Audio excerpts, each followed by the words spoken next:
And we're live. Todd Schroth here, Agents Who Win, with my partner, Daniel Betancourt. What's up? How's it going, everybody?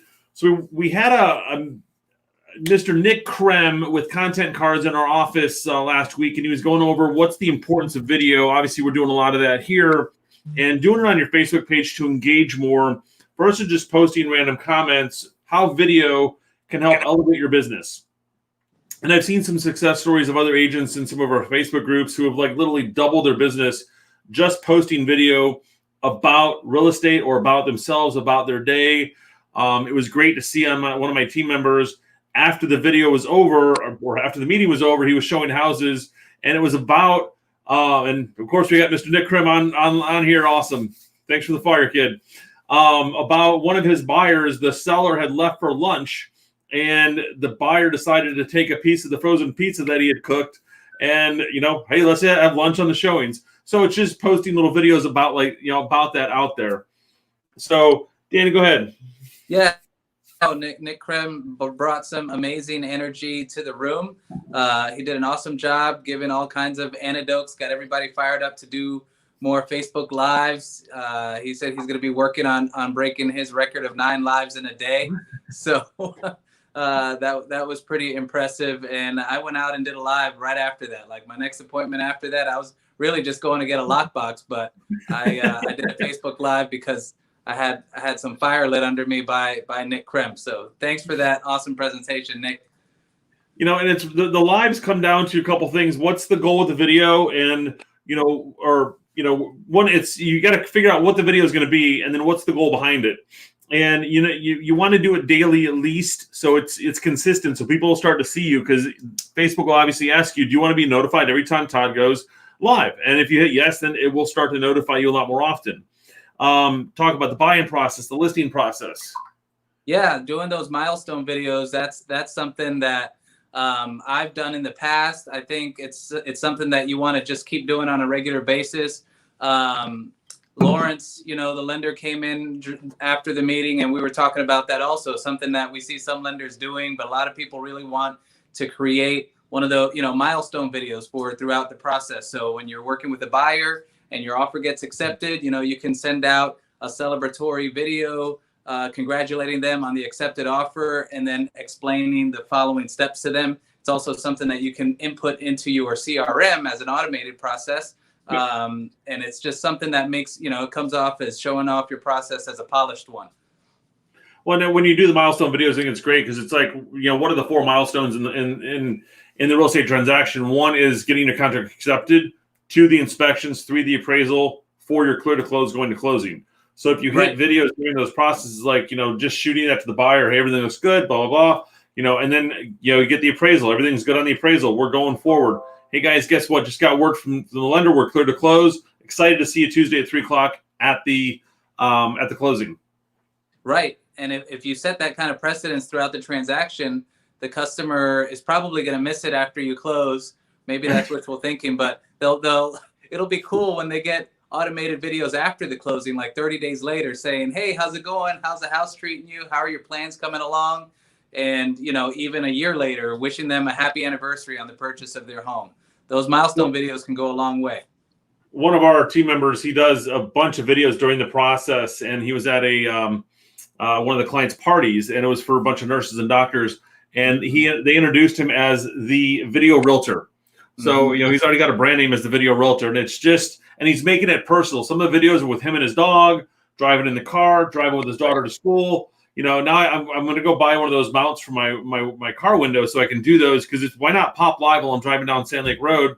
It's a 3-mile drive, and I can knock out a quick couple minutes and just something there. You don't have to put much thought into it. It's just talking as you're normally out there. Right. Now, I've got to buy one of those suction cup things and a Tesla just so I can do these. So I can do these videos. I'm going to stick to my truck, but I'll get the Tesla. Be sure to have on your seatbelt. Nick talked about yes. that. Importance of safety. Exactly. So you have like 9 lives, but 9 regular lives, 9 Facebook lives. That's awesome. So, one of the 3 things you talked about with the video is you want to entertain, educate, and execute. Obviously, you want to entertain with the video. We're having a good time right now. You want to educate during the video. give them an item of value of whether it's, this is what rates are doing, this is what the inventory looks like, and then execute. For me, execution is just hitting the go live. Yeah.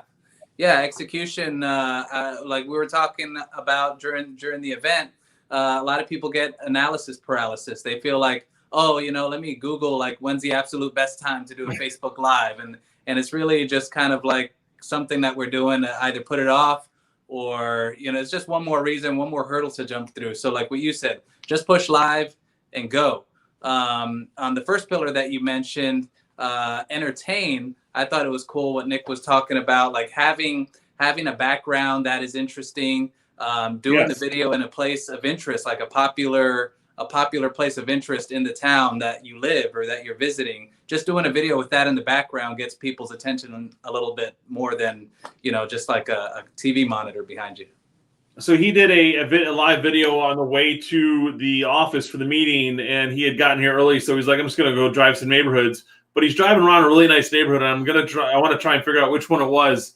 But it was like, so you drive around somewhere that's got a decent area, people are engaged to where it's at. If you're being stationary with your videos, you want to tag the city that it's in. Yeah. Or, and it's obviously we've got 4 corners right here, so each week I'm going to tag a different city.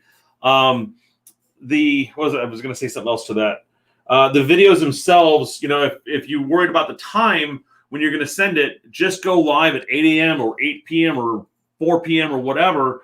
But you can always re-engage that video by dropping, if someone's responding to it, respond back to them later in the day, so it helps keep that content fresh. And the other part was, go ahead. No, he gave us a lot of good pointers on just keeping the momentum on your social media posts. So it's really awesome that you were able to record the entire event. And, I'm sure we can get a bunch more nuggets just by rewatching it and taking some notes. One of the cool things that he talked about is like, whenever you have an idea of like, hey, you're talking with someone and it sparks an idea, hey, that'd be a cool video to make, text it to yourself, and, you're keeping a log of cool video ideas. I do that also using my notes app. Sometimes you can just sit for 10 minutes and think about video ideas, and other times you can just be out and about and something hit you, or even like a cool background for a video. So what he was saying was, since he has this log always with him, when he's in a place where he's thinking, hey, this is a cool background right now, a cool backdrop, I should make a video here, he can just go to his log and look up, what's one of these items that I can make a video about. I have a log right here. So that's some pretty clever stuff he was talking. So, and then there's, you're creating a brand when you're doing videos. So there's 3 pillars to when you're doing your videos about creating the brand. One is we're realtors. So we want to create a real estate brand that's out there. Right. We want to talk about a lot of things real estate. Second is our personal growth, how we're achieving our goals in our life and our business. And then the next is your niche. What is your niche with the video is going to be? Or if you have a business niche, first time buyers, whatever, talk about that a lot along with the process. Because you can literally, if you're a first time buyer, you can talk about your niche there, about the real estate side, your personal growth by helping first time buyers, learning from their experiences through the process. And then that becomes like, you can create a channel on that and potentially use it as a lead generation tool. Right. And one of the other things he was going around getting great engagement from everyone in the room. One of the biggest hangups why people don't do more video is because they don't like the way they look, or they don't like the way they sound. So it's really important to get over that stuff. Like, we're in a people business, like you mentioned, we're face to face with customers on a regular basis. They're going to see how you look.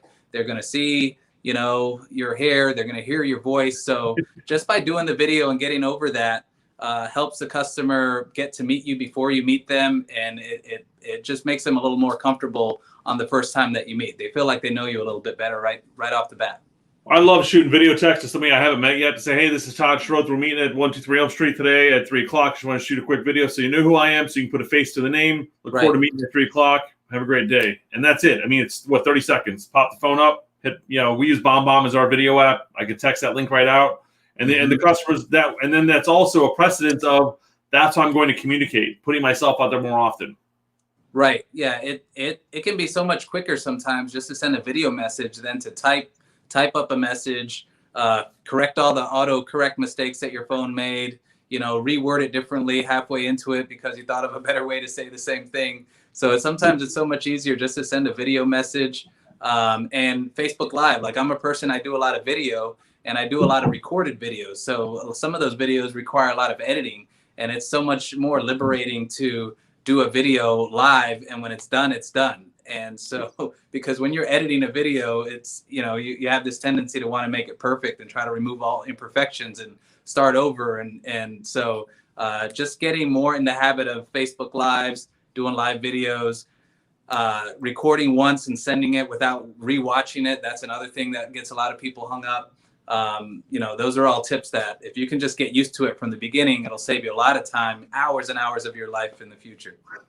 See, all that extra time you could have done more lives. See, without you could have beat Nick on his 10 lives instead of 9. That's right. Yeah, exactly. Yeah. You can For me, I just got to hit send. When I do some videos, I sometimes hit cancel and re-record. It's mostly bombs.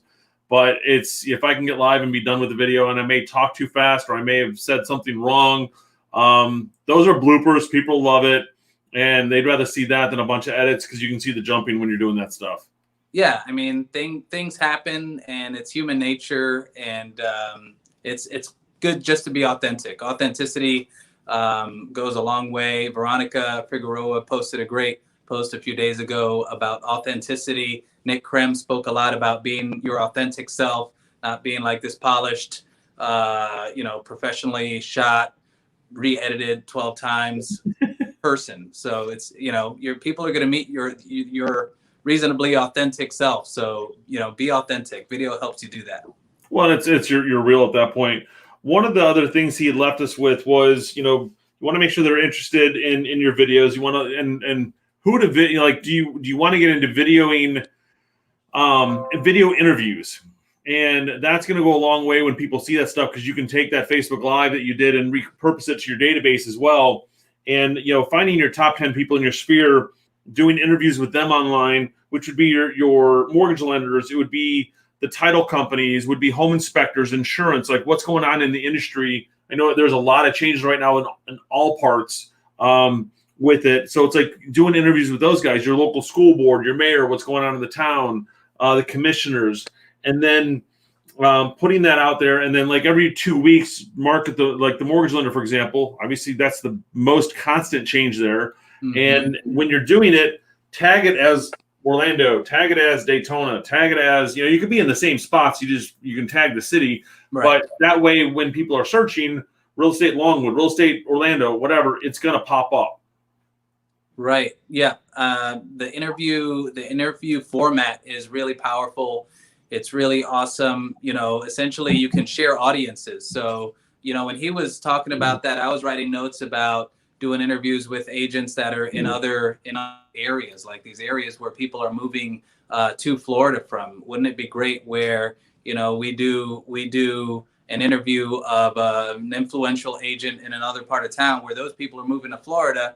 Well, it opens up referral opportunities. You're growing your own audience. They're growing their audience by exposing themselves to my audience here in Central Florida and your audience here in Central Florida. So there's so much there. So Nick did an awesome job, and hats off.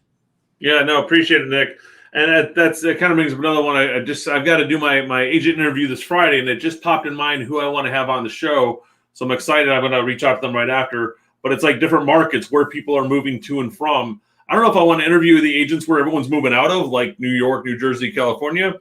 But, do you think you'd be out of business eventually because your state will be empty? Or do we want to interview them as someone who's coming this direction, and how the markets are there? We can strategize about that. But really, it's just, hey, you want to feature them for whatever reason it is. They're doing something awesome in their area, and you want to feature them. And they're going to be excited that you're featuring them. So they're going to be sharing the interview with their audience, and you're going to be sharing the interview with your audience. And hopefully you can pick up some out-of-town buyers, and they can pick up some referrals. People who are leaving their town, moving here, they can refer them out. Yeah. Yeah, kind of back and forth. Well, cool. We've got a video of the event we're going to post here. We've got it being uploaded to YouTube right now. We'll drop the link in, which will help refresh this video. So when you guys get that, take a look at it. It is a bit long, but it is a lot of content. If you want to watch it in sections, cool. But Nick did an awesome job presenting. Appreciate everyone jumping on today. Danny, any final words? Yep. Tomorrow, starting at 11 a.m., Club Wealth is doing a sales and marketing summit.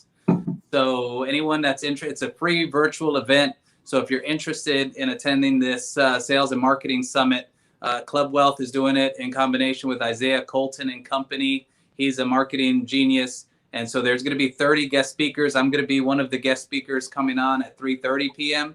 But the event starts at 11 a.m. and lasts for 6 hours. So it's going to be packed with information. And if you're interested in watching or just coming in and out, you can do that. And we'll share the link in the comments below. Perfect. Thank you, guys. See you Friday. Have a great week. All right. See ya. All right.